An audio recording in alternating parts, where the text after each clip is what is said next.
You're listening to Gender, a Wider Lens. I'm Stella O'Malley, a psychotherapist in Ireland. And I'm Sasha Ayad, an adolescent therapist in the United States. Since 2016, my practice has been exclusively dedicated to gender-questioning teens and families impacted by gender dysphoria. I also work with gender-questioning teenagers, and I facilitated support meetings for families and individuals who've been impacted by gender issues. We're curious about the concept of gender and how it's unfolding in the wider culture. Join us as we look at gender through a wider lens. Debbie Hayton is a science teacher at a high school in central England. 9 years ago, she transitioned male to female and hoped to keep her job and stay out of the press. However, following calls to introduce self-identification of legal gender in the UK, she became a regular commentator on the trans debate.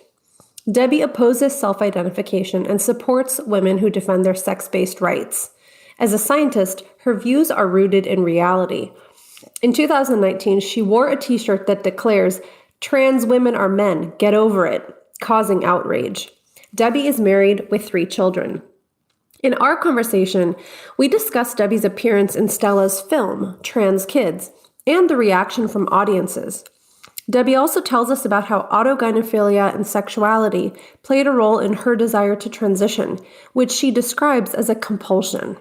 She argues that chasing gender euphoria is an important and overlooked driver behind many people's transition.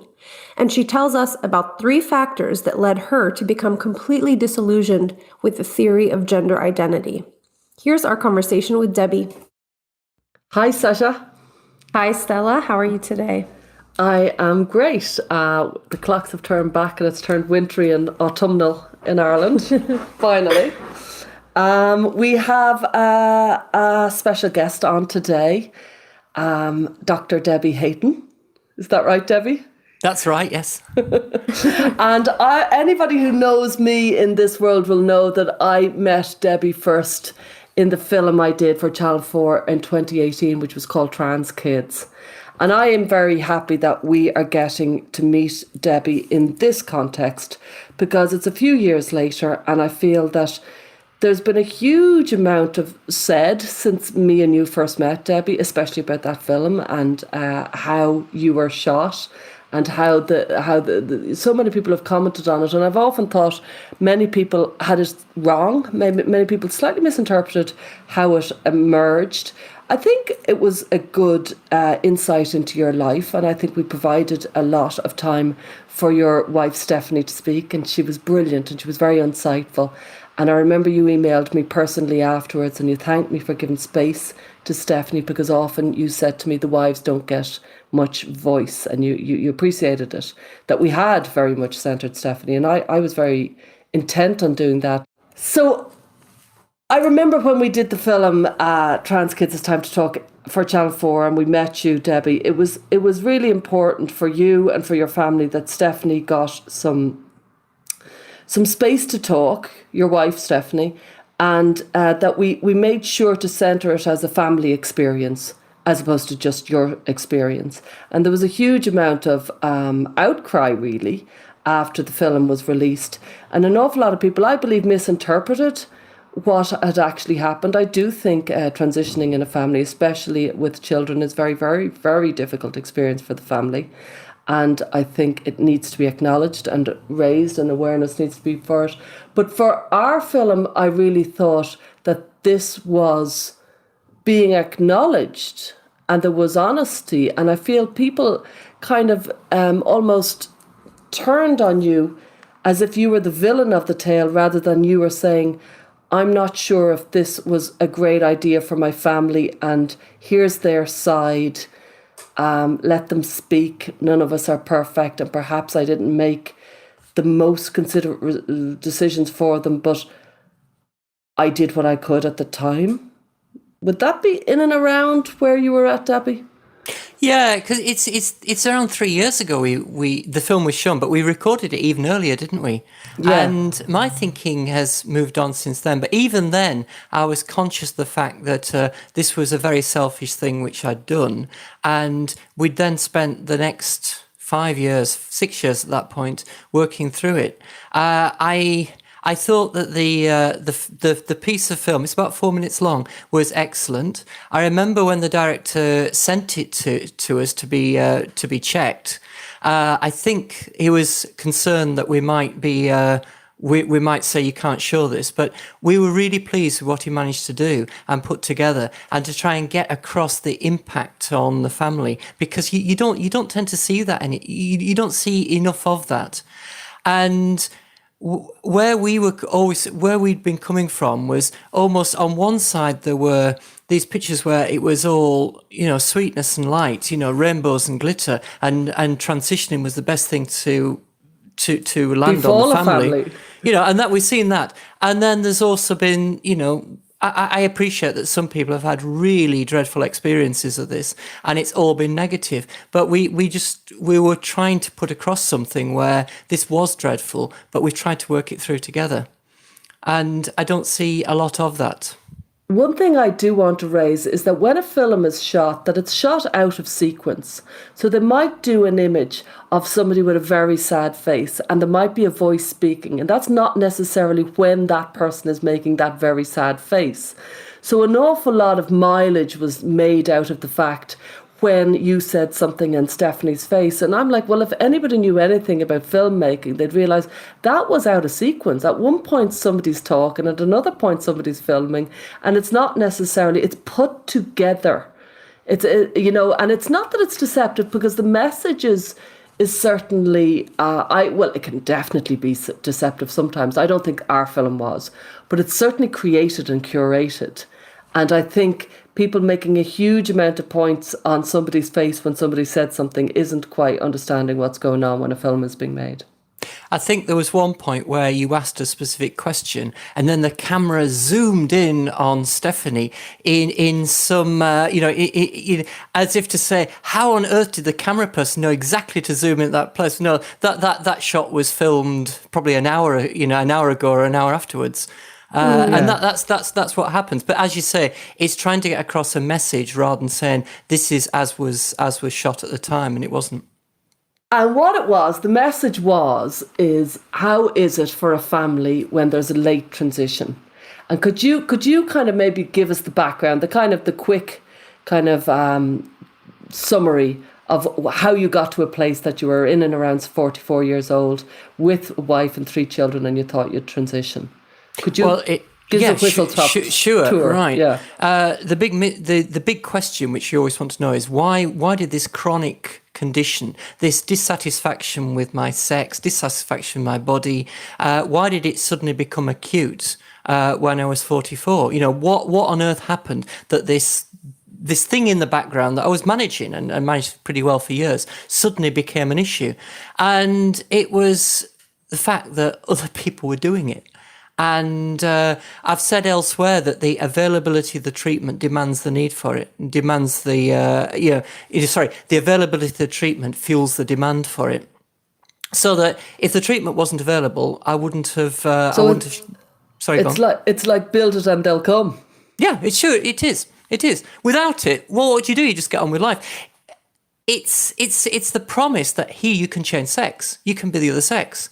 And I guess it's like, I've tried to work through this, if they said, here's a treatment that you can extend, here's this treatment for eternal youth, people would want it. And then if it was denied, people would be clamouring for it. Whereas if the treatment's not available, you don't even think about it. So The very fact that the treatment was available, I knew it was available, and I started talking to other people on the internet about it. The internet is, it's a blessing and a curse. So I was talking to other people on the internet about it, and you realise, hey, you can do this too. And the moment I realised I could do it, I needed to do it. And at that point, my mental health collapsed. Suddenly there was this need to do something which had not been strongly there before. So that took over my life.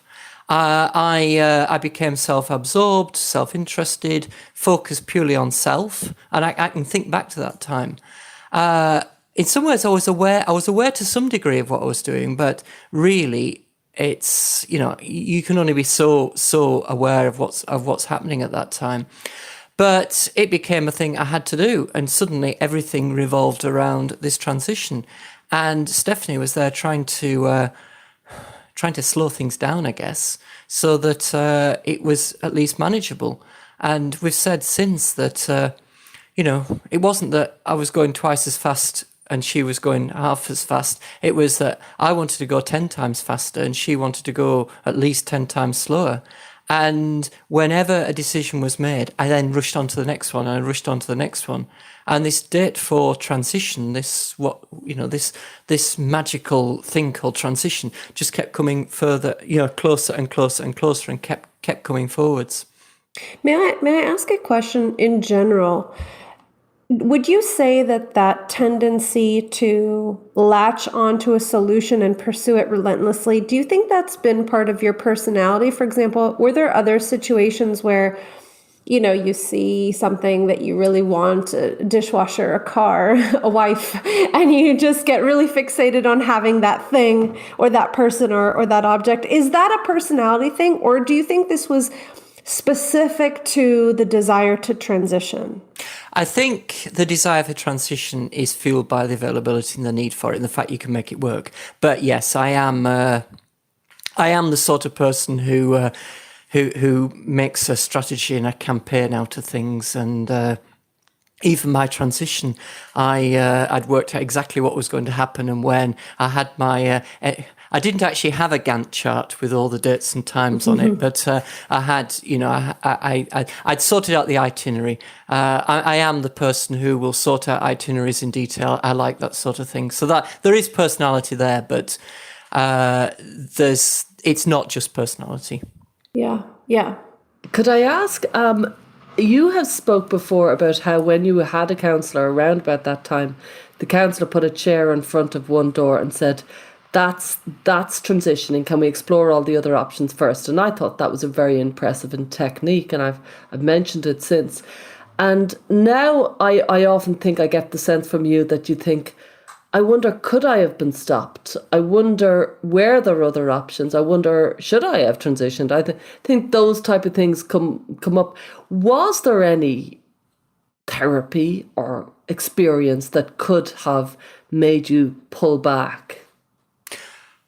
I don't know. I look back, I'm so glad the counsellor used that technique. And, Sasha, she had an open doorway and put a chair in that said, transitions through there, we'll explore everything else, we'll explore all the other options first.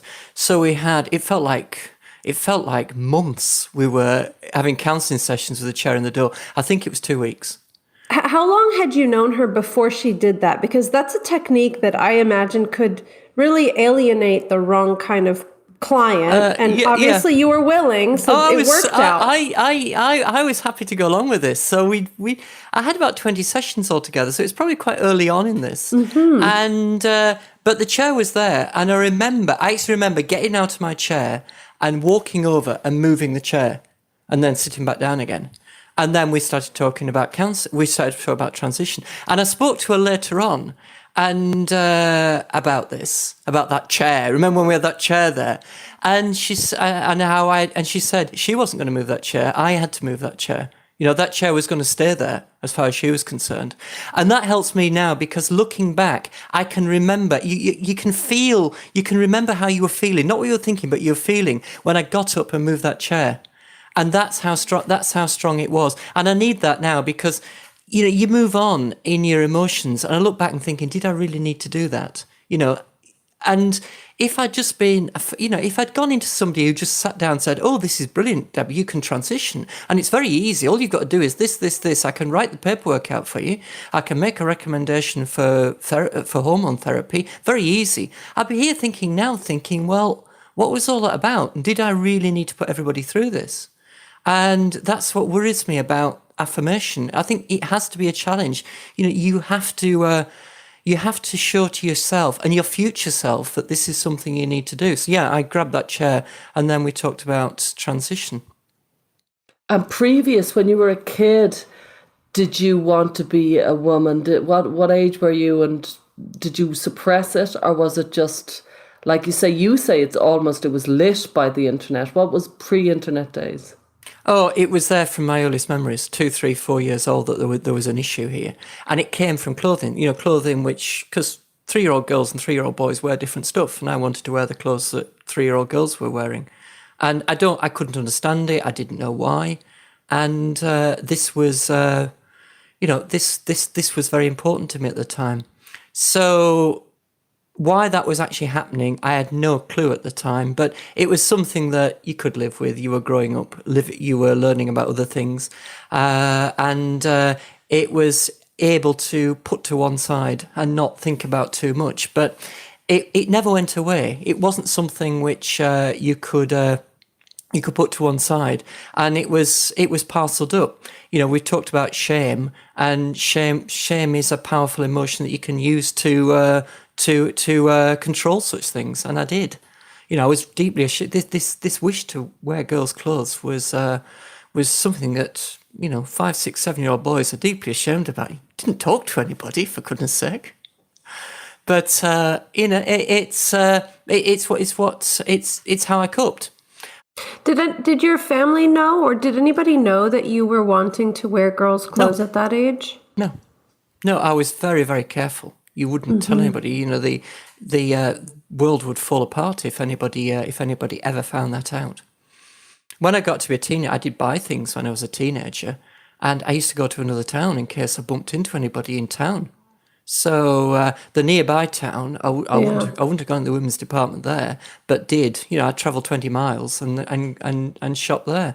I'd buy things and then secrete it away in the back of the cupboard, and it was.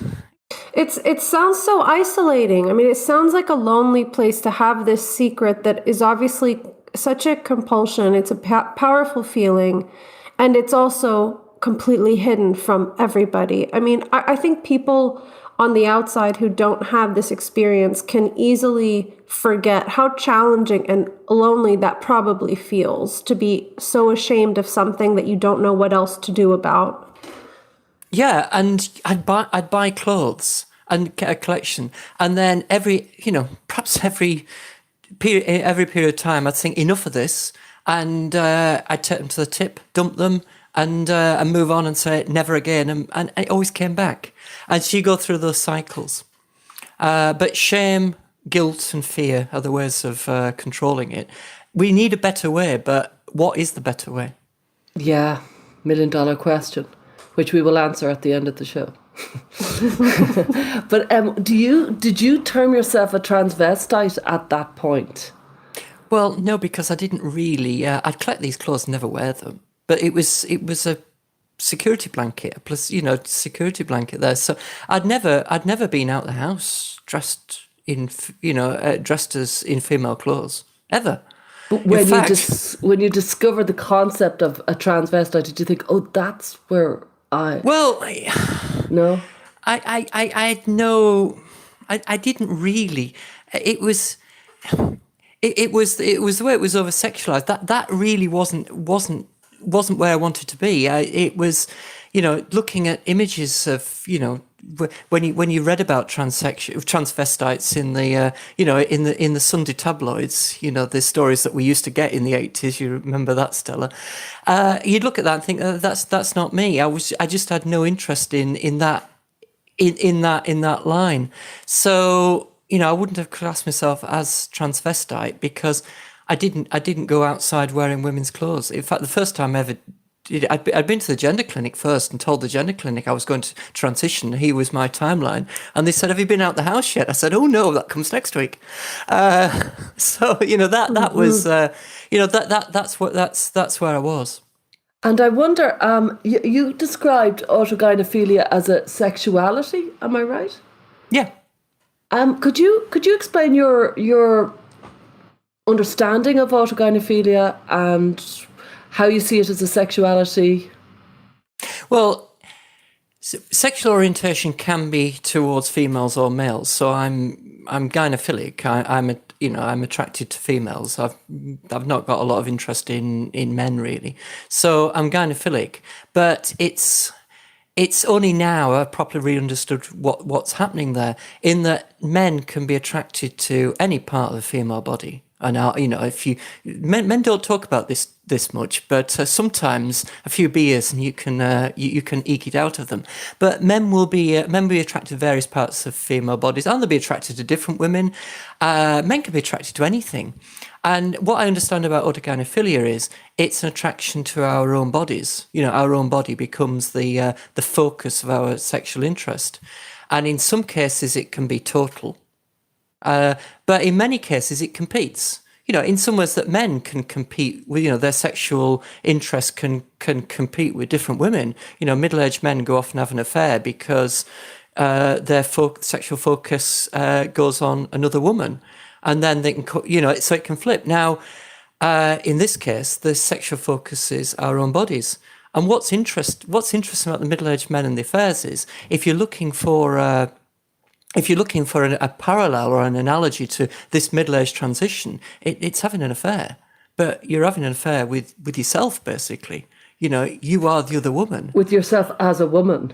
Yes. Yeah, you were forgetting to put in that bit. Yeah. So that's what goes through the mind. So this is where the sexual interest is. Now you say, well, how come then, Debbie, this started when you were 3, 4, 5 years old? Because a lot of people think that sexuality starts at puberty. Well, puberty magnifies it. It becomes much bigger. But if you look at preschool children interacting, they play with each other in different ways. I've heard it said that the preschool play is it's practicing for adult life in the way that boys will play together in a certain way, girls play together in a certain way. So this is going on then.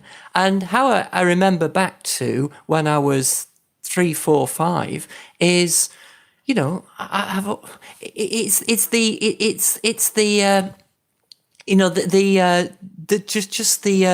dissonance in your mind. On one hand, I'm a boy, so I used to run around and play with the trucks and climb the trees as other boys did.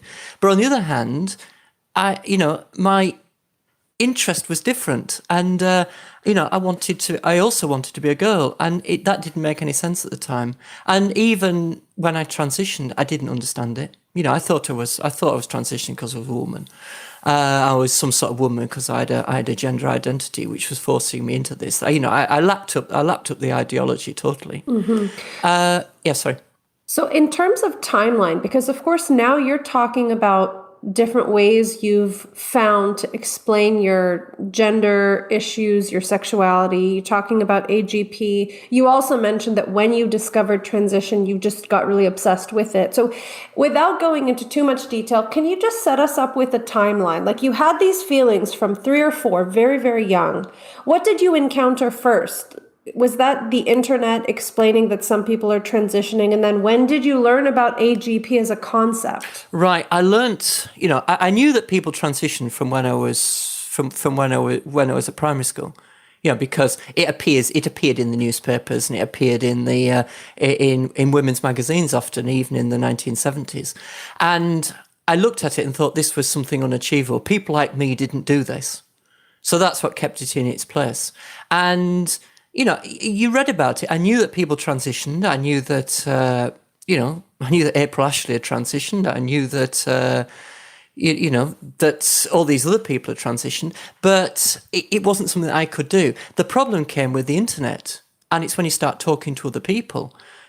So you start talking to other people who've transitioned and you realise that you can do it. It's not a different class of people. It's people just like you. And then you meet people who have transitioned and you think, this is what I've always wanted to do, and you've done it. And the feelings of, envy over you've done this, and I want to do this, then just takes over, And that was the issue. So it was the internet. And then you learned at some point about Blanchard, Bailey, all of that stuff. How deep into your transition were you when you discovered these concepts? Right, I transitioned in 2012. Okay. I had no idea. I went through very quickly. I managed to, I transitioned. I got hormone therapy. I ended up on a queue for gender surgery because of waitlists in this country. So I had to queue for 2. So I went on the waitlist for gender surgery in 2014. I had to wait 2 years to 2016 for that. I had gender surgery in February 2016.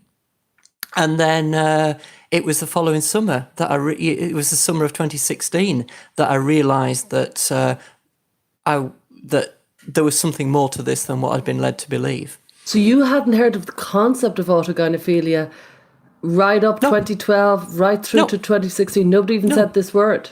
It was talked about in trans circles very darkly as something which was it was distasteful. There was we were transsexuals and they were autogynephiles. That was the wow. And what did you think when you heard it? Did you get a feeling of recognition? Well, the problem is that it is demonized, and it then gets talked as a fetish, and it gets talked as being something which is dirty and nasty, and this is, and it can lead to those things, and we can see, you only have to go on the internet and see what autogynephilic males get up to, but it's not because they're autogynephilic, it's because they're male in most cases, and so. At the time when I first came across it, it was the summer of 2016 into 2017. I thought it wasn't me because I didn't really have much interest in getting up in that over-sexualized club. You've seen me. It's just not me. I'm not interested in that. So it was.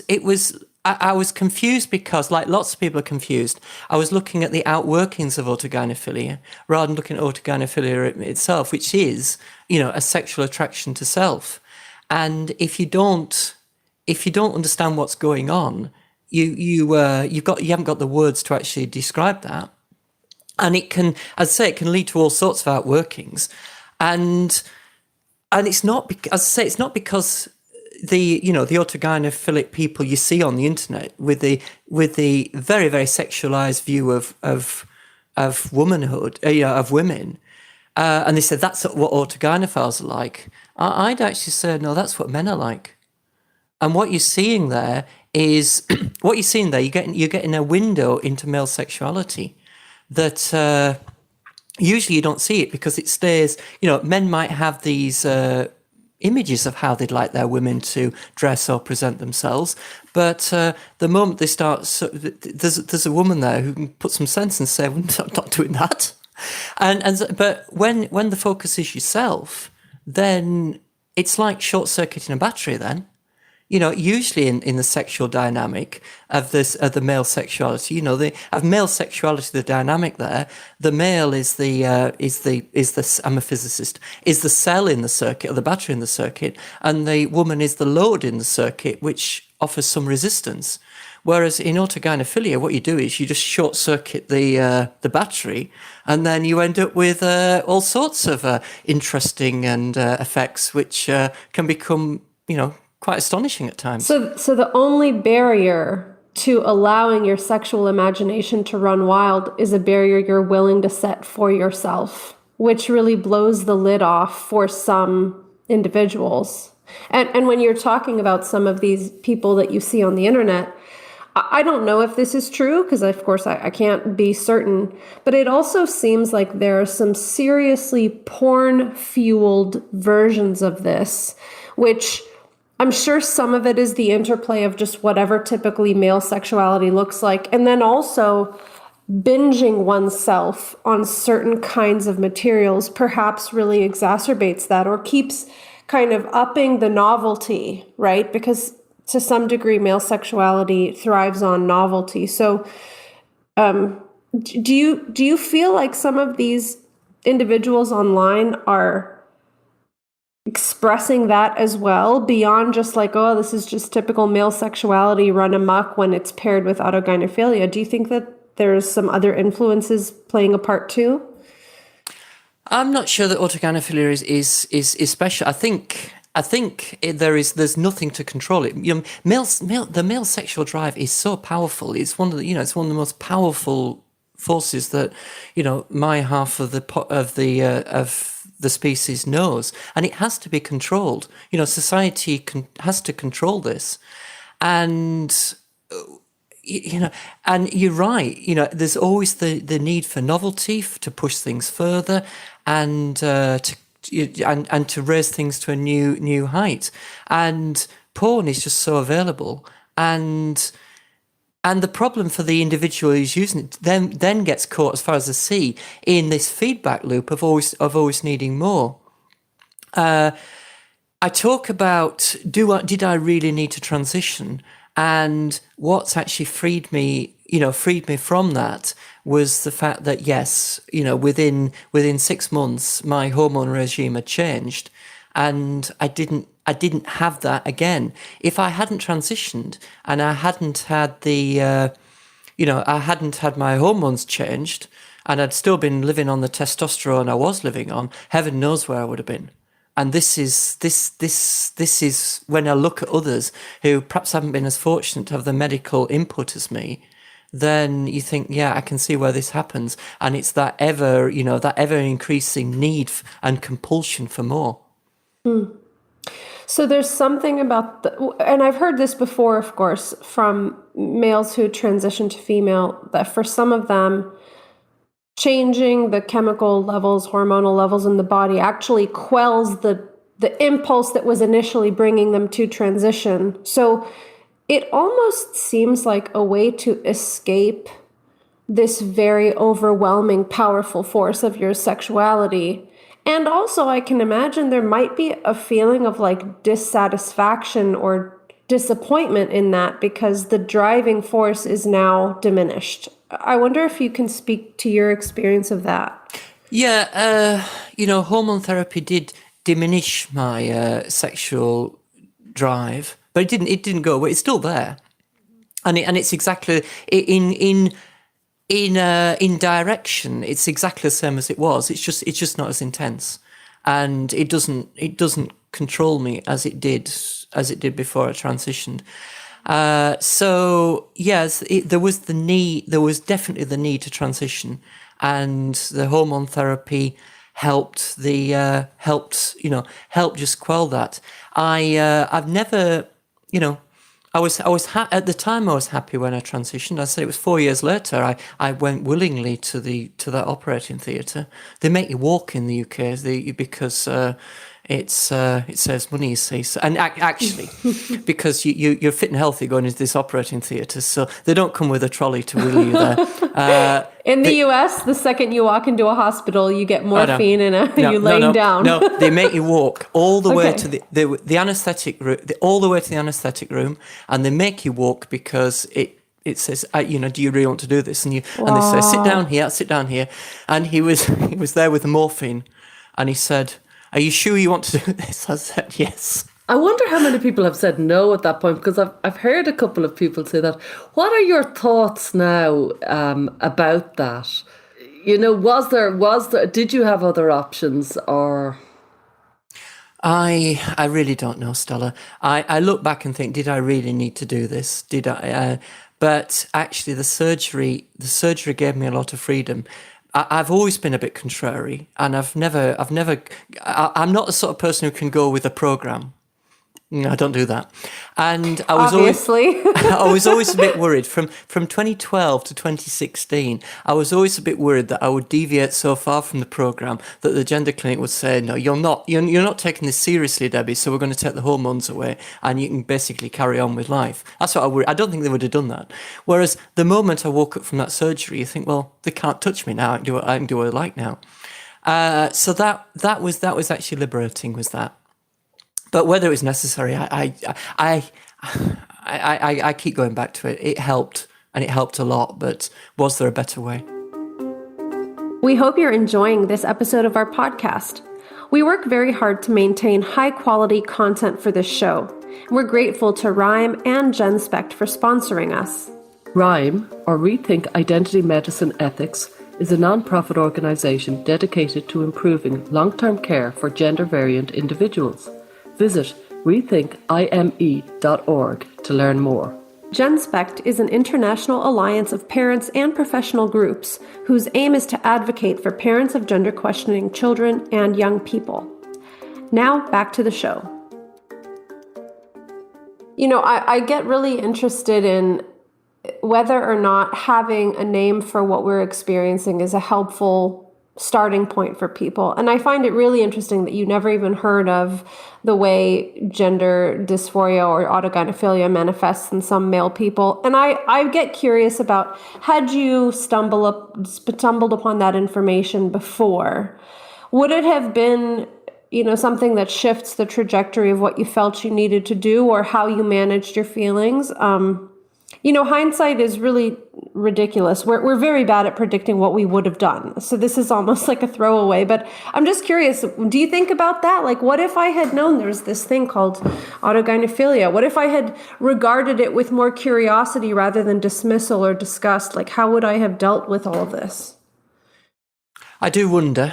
But it goes back to that chair again. There is nothing I don't think would have stopped it. It wasn't that I had a gender identity or I had gender dysphoria, whatever that was. This was something I needed to do. It was compulsive, and and the need for transition, for social transition, hormone therapy, gender surgery was a compulsion that had gripped me, and it would have taken an awful lot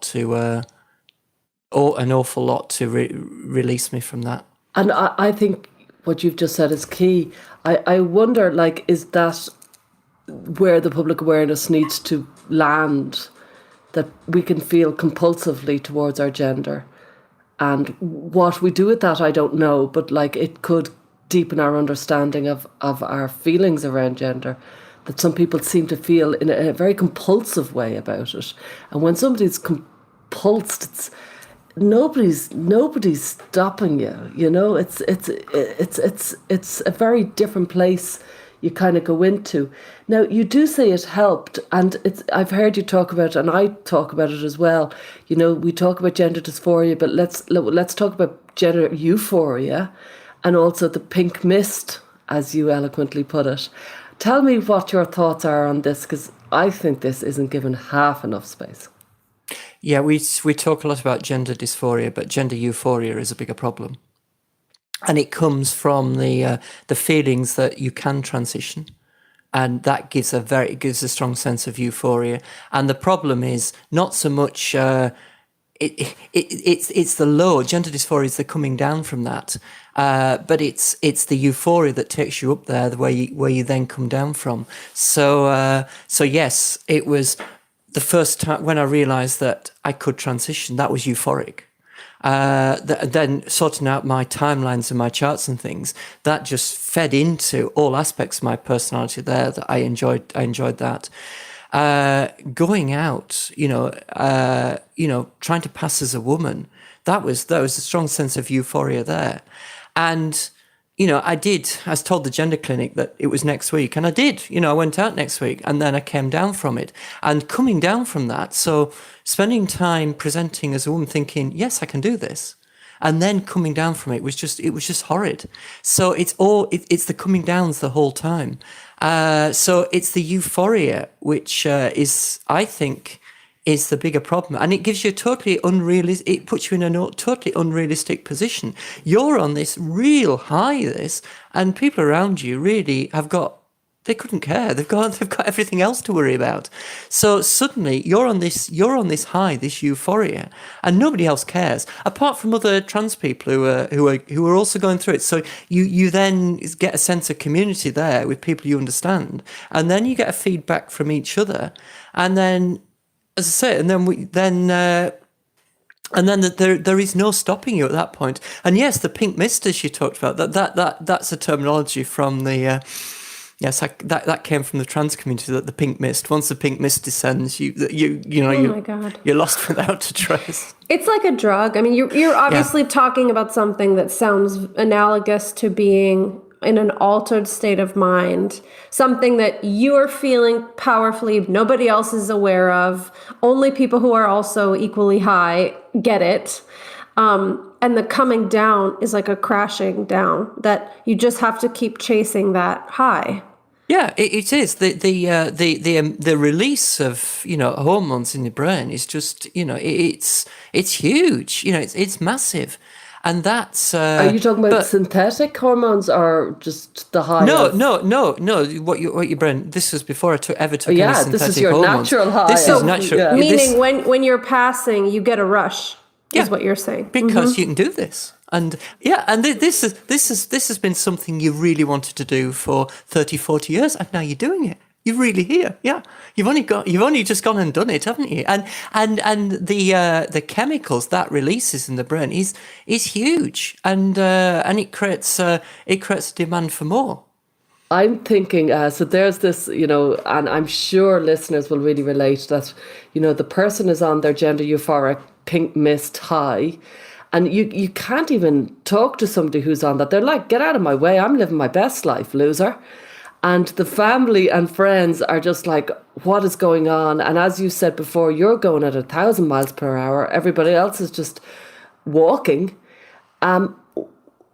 Is there any reaching? Is there any speaking across this massive gap between the two?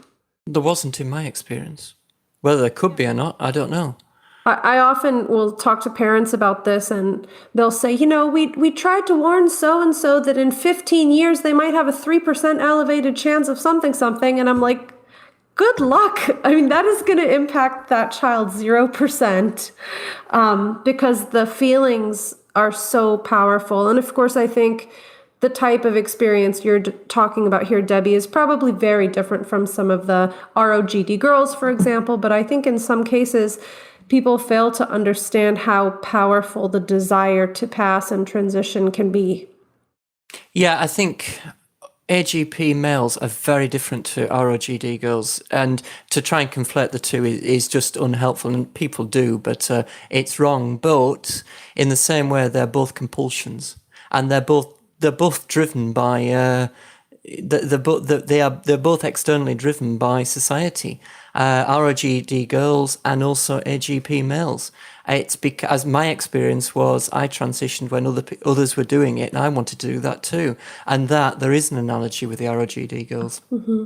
Can I read something you put in an essay, which is going to lead us into a deeper exploration of pink mist here? So you're talking about how you wanted to be a girl so desperately, and you knew you were also attracted to females, but your target of your sexuality was your own body. And you said in this essay, it was an impossible problem, but had it not been for the internet, I suspect the second half of my life would have been pretty much the same as the first. A family man, notable for things I had done in my career rather than things I did to my body. The crisis was precipitated by social media. When I learned that other people were transitioning and seemingly finding peace and contentment as a result, I needed to do it too. 5 years later, the pink mist began to lift, and I realized that transition is at best a palliative solution to a psychological distress. It can never be a resolution because we can never change sex. So, had you transitioned under the illusion that you were literally, or at least good enough in terms of function, changing sex? And then at what point did this pink mist lift for you? What was the realization? There was three things that all happened in the summer of 2016. First of all, the surgery gave me freedom to explore. And I knew instinctively before the surgery, if I'd explored too much, I was at risk of being my transition being stopped by others. So the surgery gave me freedom. I then came. Our government was trying to bring in self-ID in this country, and I thought it was a bad idea because I realised that there was no gatekeeping anyway. There's very little in the way of gatekeeping, but society thought there was, and the gatekeeping that society thought was going on gave us our credibility and our acceptance in society. Take that away, and I thought there'd be big problems, and I was right. So I'm quite proud of the fact that I wrote about that in 2016. All the problems that we're facing now, I saw that coming. But I also came across. It was looking at I started getting involved in a political trans group because of the legal changes here. Or the proposed legal changes, and it was another trans woman, and we met, and we met for a pizza in Coventry in September 2016, and she came in and said, "You know those turfs, Debbie?" I said, "Yeah." She said, "I think they're right." She said, "Well, they're not completely right, but I think they're 90% of the right," and showed me and said, "Here's a couple of videos to watch, and let's come back and discuss them." And one was a philosopher, Rebecca Reilly-Cooper, a 1 hour talk, an evening talk on gender identity and how it was a load of bunk. And the other one was, which I watched, and that gave me one side to it. So I was persuaded by the intellectual arguments. And the other one was Magdalen Berns' takedown of Alex Drummond, which is just such a... I do feel for Alex. I'm mutual friends with Alex, but, that video really just tore apart what was going on here. This is nonsense. And I remember watching those videos thinking... and the other person I was put in touch with was Miranda Yardley, who Stella knows, who's also been a huge influence on me. But I credit the three of them, Rebecca Reilly-Cooper, Magdalen Berns and Miranda Yardley, as the influences on me. One gave me the intellectual background that gender identity was bunk. Magdalen just said, this is where it leads to. This is the nonsense and the impact on women that I couldn't ignore. And then it was Miranda, very, very patiently, just said, well, have you come across autogynephilia, Debbie? And I said, autogynephilia is, it's, and Miranda was really patient, actually. And I was in a position to listen, and increasingly you think, yes, this is me. But it's only when you actually deconstruct it and separate away from the outworkings of autogynephilia from the actual base itself. Just because you're autogynephile doesn't mean to say you've got to be a porn-crazed, loon. That's not necessary. And that, I think, is where, in some people's minds, the two are actually conflated, and that I regret. Is there a way for the autogynephile to operate in the world without asking other people to buy into the narrative that they're a woman? Well, I think people just think I'm odd now in real life. You went through all this, Debbie, and you're telling us you're not a woman. And I said, well, I'm me. But, friends and, but people cope with me. But I think the thing is that they look at me and think, well, what's going on here? And I think, what's going on here? But... is it asking a lot of the world? It's asking a huge amount to tell the world, ask the world to accept that there's a group of men who like to present in the same way as women, but are men, and they're doing it because they're sexually attracted to themselves. That's a hard sell. Much easier to say these poor souls had the misfortune to have a female brain in a male body, and such nasty things have happened to them. That's a much easier story to sell. So you talked about these kind of three important influences, Rebecca Reilly-Cooper, Magdalen Berns, and Miranda Yardley. And you said this is part of what lifted the pink mist. So after you started to explore these concepts, are you saying that you started to have a diminished sense of gender euphoria when you were able to pass or be experienced as a woman in public? Like, what changed? What was the lifting of the pink mist? I think the gender, the ups and downs of the gender euphoria that went with early on in hormone therapy back in 2013. What went with this was this thing I had to cling on to, that I was some sort of woman. I couldn't explain it to myself that how on earth could I be a woman, because I knew I had a male body, but I just, I was some sort of woman. But I relied on the fact that other people had to believe it. Otherwise, the illusion fell apart. And what's more is I had to believe that other people believed it. And I really wasn't. And that was always the dissatisfaction there. And the liberation, the feeling of freedom you get when you realise you don't have to believe any of this nonsense. We're all human beings, and we should be able to present ourselves in the way that we want, surely. And what helped me immeasurably was when I was detached from other people's feelings and reactions. If people now say, we really think you are a woman, Debbie, I can say, well, I don't think I am, but you believe it if it helps, believe it. Or if somebody says you're a man, Hayton, I say, well, yeah, so what? What's wrong with being a man?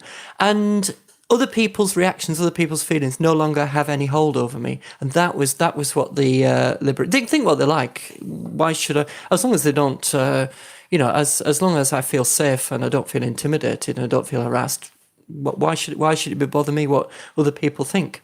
But that was freedom that transition didn't give.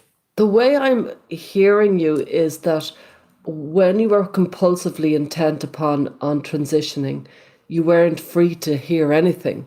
And then when you transitioned, you were almost free to start looking at things.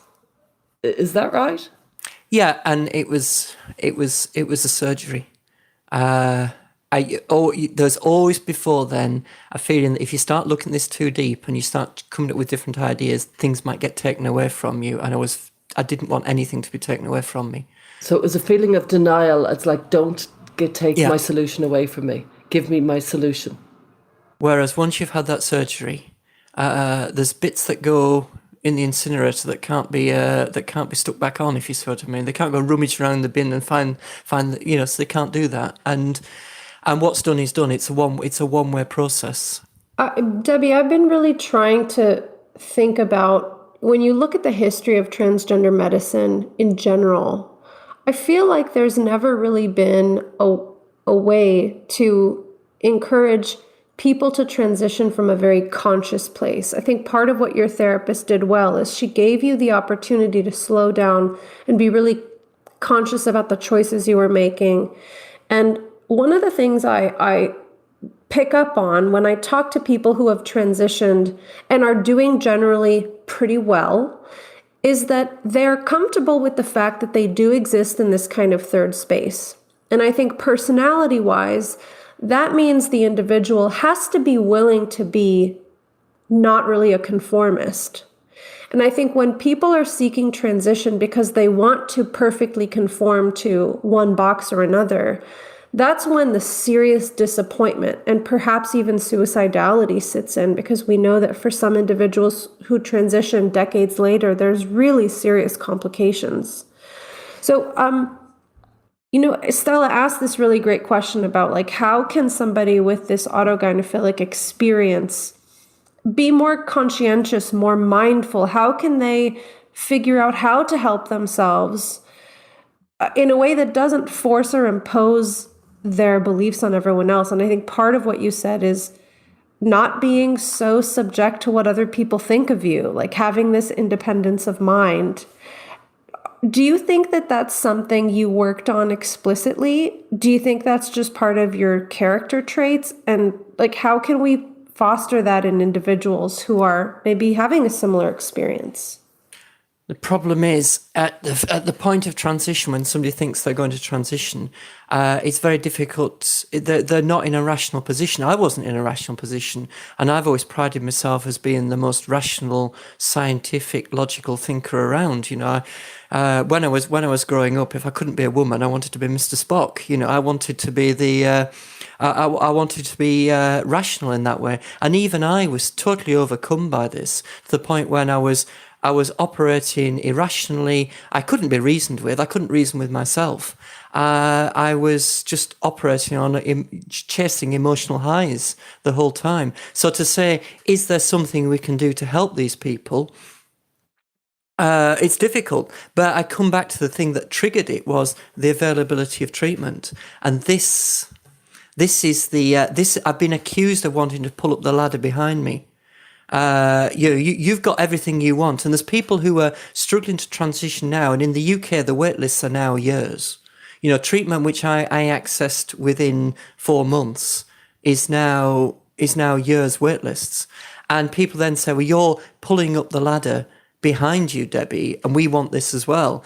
And what I think is, yes, I did climb that ladder, and it didn't lead to satisfaction, and it did lead to disappointment, because you can never find what you're actually looking for. You can't change sex. So it's the availability of the treatment, and the more treatment you make available, the more physical treatment you make available, the more demand you're going to you're going to create for it. I can't talk. ROGD girls, I don't talk, it's not my experience at all. But among AGP males, it could be 3% of us. It could be 3% of men are AGP to some extent. It's really difficult to actually get men to admit it. But Ken Zucker did some work, and I think he came up with 2.7%. That seems a reasonable figure. But let's round it down to 2%. That's there's 30,000 males in the UK. 2% of them is 600,000 people. That's a lot of people, and the UK gender clinics can cope with hundreds, not hundreds of thousands. And this treatment will always be there, and it looks like it's going to be more and more accessible. Do you think that will impact the numbers of AGP? Well, it's accessible, but does it bring resolution satisfaction?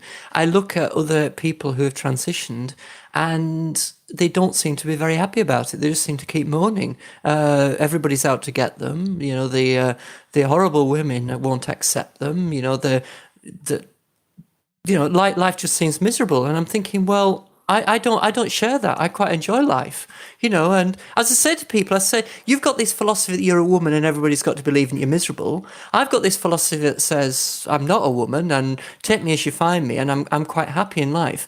We can debate which philosophy is right, but it's quite clear to me which philosophy brings satisfaction and improves lives. That's right. So why are you faffing around with this? That's my response. I hear you, but I can't quite understand how you can say that you're AGP and so coolly say, and I'm a man, and because from my understanding of it, it kind of hankers after seeing yourself as a woman. Well, yeah, I've been there, I've done it. I've been there, I've done that, and it didn't help. I can cope because my hormones are in a place where it's easy to manage my sexuality. Does it reduce much when you take estrogen, and let's say you've got this erotic obsession? Does that erotic obsession reduce substantially? Because everybody asks this. I don't think it's the estrogen, it's the blocker of testosterone. Because the two hormones, women will have estrogen of about, on the same scale, we talk about pico as opposed to nano. Yeah, on the same scale, yeah, my hormones, according to the endocrinologist that recommended it, should be between 400 and the estrogen should be between 400 and 600. Now, on that scale, men have estrogen between 50 and 100. Men do, and post-menopausal women will have estrogen in that level, of 50 to 100. Now, before I transitioned, my testosterone was 35,000 on that scale. So it's not so much the estrogen that went up from, say, 50 to 500. It was the testosterone that came down from 35,000 down to about 500.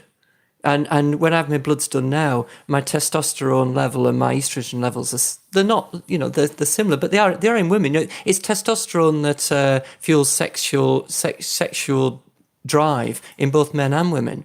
It's just that men have so much more of it. Should trans women go through some sort of synthetic menopause? I'm thinking, yeah. The treatment plan is you stay on estrogen in this Goldilocks zone forever. Now, already, my estrogen levels sit between 500. When I've had my bloods done, I don't get them done very often these days. When I get them bloods done, it pootles along on a straight line. Meanwhile, Stephanie's are doing this because she's a woman, you see, up and down, and so and then coming into menopause, because I'm in my early 50s now. The expectation is I can just carry on like this forever and a day, and I'm not sure that's fair on the women around me. So perhaps we should. But from myself is that menopause comes with issues. If I come off my hormones, I've got the same risk of osteoporosis as women do because I'm not producing the testosterone. So, but should I come down from the dose I'm on now down to some lower level? I don't know. I talked to my GP about it, and she we've never thought about this. So I had a conversation with her about it, but there is no experts on this. I'm talking to my GP, and she got on to the endocrinologist at the gender clinic and basically said, nobody's really done much study on this. It's all very interesting, isn't it? And it's quite frightening, really. You go into this and nobody's got a clue what's going on. But this seems to work. I'm quite happy. I'm stable. So why change it? But yeah, when Stephanie's hormones come down, is it really fair for me to carry on with my, my hormones just in the Goldilocks zone? I don't know. So it's something that I need to think about. I want to make a comment about something you talked about a little bit earlier. Stella was asking, I thought that AGP was this like insatiable drive to be seen as a woman. And yet, Debbie, you're really comfortable saying, I'm not really a woman, see me as you will. And it made me think about how, when we study, let's say, female sexuality, we tend to know that a 13-year-old female is going to have a different sexuality experience than a 17-year-old, than a 20-year-old, than a woman who's been married to her husband for 40 years, right? Like this develops over a lifespan. And, you talked about this compulsion to transition and to get what you wanted. And you got what you wanted, and then the desire kind of waned a little bit. And that feels to me like maybe the next frontier for trans medicine is to understand these things across a developmental span. Because of course, you pining for transition in your 40s when you first discovered it was possible, it makes sense that it's going to look a little bit different once you've gone down that road and you got what you wanted and the high kind of diminishes, the novelty of it kind of comes and goes. So where do you see yourself kind of going now that you've achieved something you wanted? You've, of course, become disillusioned with the whole trans ideology project, and now you're in a different phase of your life. Like, where do you think this is leading for you? Well, I was able to change my body, and I like it as it is. I like my body. People said, why don't you detransition, Debbie? Because you don't believe it anymore. I said, no, I don't believe it. So why don't you detransition? And I said, well, what would detransition mean for me? What would it mean for me to detransition? I can't reverse through gender surgery. I can't do that. I've no wish to have a mastectomy, no wish for that. So my body is my body. I'm happy with it. I like it. But how I interact with the world, as long as I can keep my body, then it doesn't matter. It was a phone call with an estate. We're buying houses at the moment. So I was talking to a estate agent, and he served me on the phone. And 10 years ago, that would have been debilitating. Whereas now I thought, I'm going to go with this. Men carry more authority, don't they? So I carried on with the sir, and I lowered my voice even further, and we're there holding these negotiations on the phone. And I'm thinking, this is not an issue.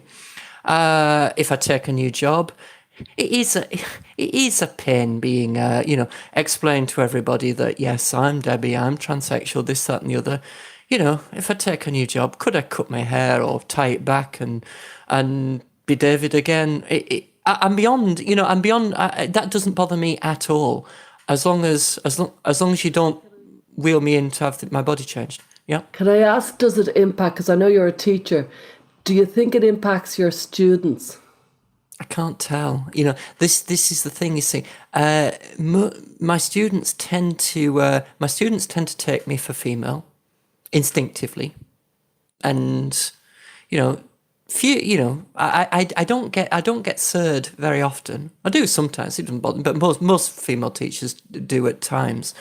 And but it's the impact it has on children struggling with gender themselves I do worry about, because suddenly there's somebody here who seems to be making this work, and it's great. And if you're a 15-year-old of either sex struggling with gender dysphoria, then suddenly to have a teacher here who's worked it all through, I do worry that I'm a role model there that I perhaps don't want to be, because it isn't great. You can't be the opposite sex. And so that does concern me in that way. But in most of my job, I do the same job as male teachers do, female teachers do. I teach science, and it doesn't really matter the sex of the teacher. When it comes to general duties, for example, some duty rounds involve checking the toilets, some duty rounds don't. I just make sure, it would be inappropriate for me to check the toilets of either sex. Totally inappropriate. So I do a general duty, which doesn't involve toilets. And you could raise awareness, perhaps, among students about, the complex and difficult challenges that people who decide to transition do for. I could do. I've always tried to keep it separate. So when we've had children who have asked questions in school, and some have come to me, I've always referred them on to the pastoral team straight away to say that, I'm quite happy to listen to you, and, and the rules are the same. And if child discloses anything to you, the rules are always the same. You assure them that you're going to listen to them, but you may have to share it with other people within the safeguarding policy, because we care about you and want the best for you. So I'm not going to keep any secrets. And children have disclosed to me, and at the end of it, I'm saying, well, look, I can, I can go and talk to the head teacher and say and say, this is what's happened. Can you ever talk to so-and-so about this? And I've done that, but I then stay well away from it from there on in. It's not appropriate for me. I'm a science teacher and not a counsellor, and not a therapist. So I stay well away from it. And I wouldn't want to be in a position where I can be exerting any influence there. That's not my role. Well, that sounds like a very refreshing and responsible perspective, not just because you have transitioned, but in general. I think some teachers have overstepped the boundaries of what is within their professional duties and not. So it's interesting and nice to hear that. Well, Debbie, we're so grateful to have you on. It's been so interesting to hear more about these issues from your perspective. So thank you. Oh, you're welcome. It's really nice to talk to you both. Yeah, can I just say thank you in general? Like, you're so brave, and you have so much forbearance, and you're just so honest and decent, and you have so much integrity. Yeah. And you keep going. And I think an awful lot of people pull at you. It feels like they peck at you, and they're at you, and you just keep going because you think you're doing the right thing. And I really, really, really appreciate that. Yeah, me too. Thanks for joining us this week on Gender: A Wider Lens. This podcast is sponsored by Rhyme and Genspect, and our listener support means a lot to us. The best way to help is to subscribe and review us on iTunes. Follow us on social media, and if you'd like to make a financial contribution, you can donate on our website. Just go to our Linktree. That's linktr.ee/widerlenspod. Our discussions are for educational purposes only and are not intended as a substitute for mental health services.